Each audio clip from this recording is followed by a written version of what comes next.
आज के इस सिल सॉफ्टवेयर ट्यूटोरियल में हम एक और इम्पोर्टेंट टॉपिक कवर करेंगे, कैश रिसीव। आगे के वीडियो में हम पूरा प्रोसेस समझेंगे। चलिए स्टार्ट करते हैं। सबसे पहले टॉप मेनू पर क्लिक करें। वहां जो विकल्प दिखते हैं उनमें से फाइनेंस पर क्लिक करें। फिर वाउचर विकल्प खोलें और आखिर में जो सूची आती है उसमें से कैश रिसीव पर क्लिक करके एंट्री खोल लें। मेन्यू के पास वाले सर्च बॉक्स में टाइप करके आप कैश रिसीव को भी जल्दी से खोज सकते हैं। अब स्क्रीन ओपन होने के बाद सबसे पहले यहाँ डेट डालनी पड़ेगी।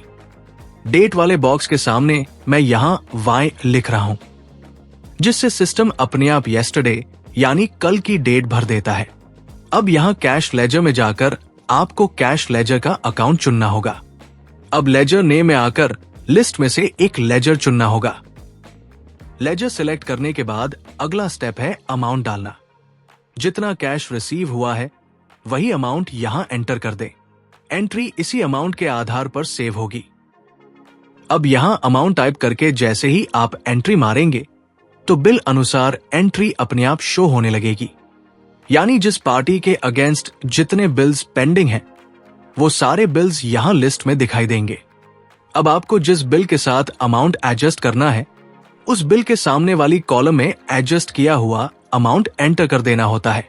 अगर आप अमाउंट किसी बिल के साथ एडजस्ट नहीं करना चाहते तो आप इसे न्यू रेफरेंस में रख सकते हैं या फिर ऑन अकाउंट में भी एंट्री को स्टोर कर सकते हैं। सिस्टम बाद में भी इस अमाउंट को किसी बिल के साथ एडजस्ट करने की सुविधा देता है। ऑन अकाउंट करने के लिए न्यू रेफरेंस वाले बॉक्स पर क्लिक करें और वहां ऑन अकाउंट टाइप कर दें। अब सब कुछ भर लेने के बाद नीचे दिए गए ओके बटन पर क्लिक कर दें। अब एंट्री होने के बाद आप लाइन नरेशन या नरेशन वाले बॉक्स में एंट्री के हिसाब से कोई भी छोटा सा डिस्क्रिप्शन लिख सकते हैं ताकि बाद में एंट्री को समझने में कोई दिक्कत न हो, जैसे किसके अगेंस्ट पेमेंट हुआ, किस बिल के लिए अमाउंट रिसीव हुआ, ये सब आप नरेशन में लिख सकते हैं। लेकिन अगर आप नरेशन नहीं देना चाहते तो इसे स्किप भी कर सकते हैं। नरेशन देना जरूरी नहीं है, ये सिर्फ एंट्री को समझने में आसानी के लिए होता है। अब सारी डिटेल्स भर लेने के बाद आप यहां Ctrl+S या F4 दबाकर इस एंट्री को सेव कर सकते हैं।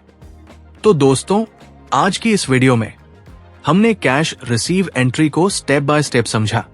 डेट डालने से लेकर लेजर चुनने तक, अमाउंट एंटर करने से लेकर बिल के अनुसार एडजस्टमेंट तक और आखिर में एंट्री को सेव करने तक।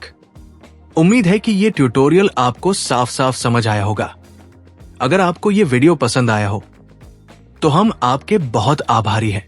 हम आगे भी इसी तरह महत्वपूर्ण UI और अकाउंटिंग से जुड़ी यूजफुल वीडियोस लाते रहेंगे ताकि आपका काम और भी आसान हो सके। धन्यवाद।